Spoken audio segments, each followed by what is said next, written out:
유튜브를 시작한 지도 벌써 1년이 넘어간다. 보시는 분들은 어찌 보면 내 채널이 여행을 주제로 한 채널이라고 생각하실 수 있는데, 시작은 나의 일상을 기록하기 위한 것이었다.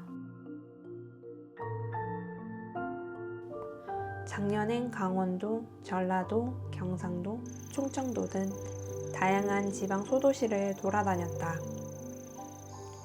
혹시나 옛 채널 소개글을 읽고 구독하신 분들이 있으셨다면 예상하실 수도 있었겠지만, 나는 언젠가는 시골에 내려가 살 생각을 하고 있다. 그렇다. 난 여유를 찾아 5도 2촌 시골 라이프를 준비 중이다. 어릴 때부터 바쁘게 돌아가는 도시 삶을 누구보다 동경해왔고, 그 구성원의 일부가 되어 살아갈 것이라고 생각했지만, 나이가 들수록 점점 삶의 여유를 찾고 싶다는 생각이 강해졌다.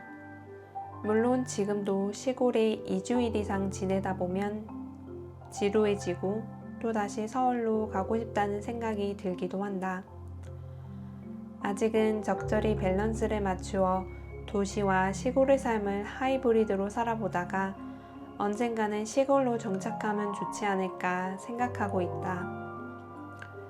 지리산을 품은 따뜻한 구례에 엄마를 몇 번 데리고 갔었는데, 다행히도 엄마도 구례를 너무 좋아해줘서 가족들도 그리고 나도 종종 머무를 수 있는 공간을 마련하자는 생각이 조금 더 구체화되었다. 치앙마이 영상에서도 언급했지만, 내가 그리는 미래의 모습엔 겨울 동안 치앙마이에서 보내는 삶이 있다. 아직은 어떻게 이 삶을 실현할 수 있을지 뚜렷한 방법이 보이진 않는다. 그래도 내가 가장 좋아하는 곳인 구례에서 5도 2촌, 아마도 3도 4촌쯤 되는 삶은 살아볼 수 있을 것 같다. 시골집 매물을 찾는 것이 정말 쉽지는 않았는데 거의 1년이 걸렸다. 매물이 잘 나오지도 않을 뿐더러 좋은 매물은 나오지도 않는 것 같았다. 시골집 매물 찾는 팁 중에선 길 가다가 폐가가 있으면 그 동네 이장님에게 찾아가서 말을 해보라고도 하던데, 실제로 그렇게 시도도 해보았지만 팔아도 큰 돈이 되지 않아서 그냥 빈 채로 남겨두시는 분들도 많았다. 사실 매물을 찾으면서 정말 마음에 들었던 집이 있었는데 몇 년 동안 거래되지 않다가 정말 우리가 나타나기 며칠 전에 독립분에게 계약이 되었다는 아쉬운 소식을 전해 들었다. 지금 생각해도 너무 예쁜 집이었는데 정말 아쉽긴 했다. 그렇게 엄마와 나의 계획은 영영 이루어지지 않나 싶었는데 결국 나타났다.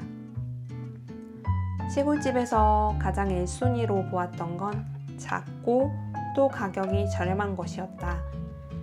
메인 주거 공간이 아닌 점을 고려하고 또 원하는 스타일로 결국 집을 고친다는 전제하에 공사비가 더 들어갈 것을 고려한다면 가격이 저렴할수록 좋겠다는 판단이었다. 매물을 보다 보니 마음에 들지도 않는데 가격은 1억이 넘어가는 것도 많았다.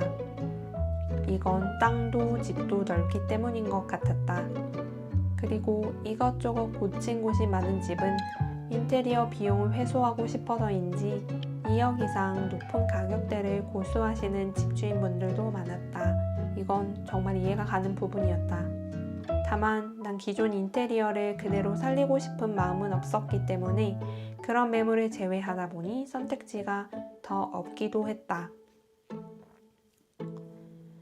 그렇게 1년 만에 계약하게 된 시골집.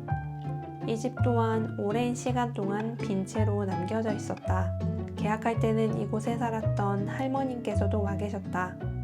문 앞을 서성이며 집 안으로 들어가지 못하셨고 겨우 발걸음을 떼시고 마지막 작별 인사를 하셨다는데 마음이 좀 찡하기도 했다. 이곳에서 아들 자식 잘 낳고 훌륭하게 키웠다는 전 주인분의 이야기를 듣고 나니 이곳에서 나도 건강한 삶을 살아야겠다는 생각이 들었다. 다음 에피소드에서는 인테리어 업체와 미팅을 하고 또 시골집 공사 현황 등에 대해 이야기해보려고 한다. 앞으로 업로드할 영상에서는 도시의 바쁜 삶에서 벗어나 이 시골집에서 여유를 찾는 모습, 정말 지루하고 또 무료하게 식사 준비를 하고 또 천천히 식사를 마치는 그러한 평범한 삶을 담아볼 예정이다. 물론 빠질 수 없는 주변 소도시로의 여행기도 업로드 예정이니 이런 대안적인 라이프 스타일에 관심이 있으신 분들도 함께 해주셨으면 좋겠다.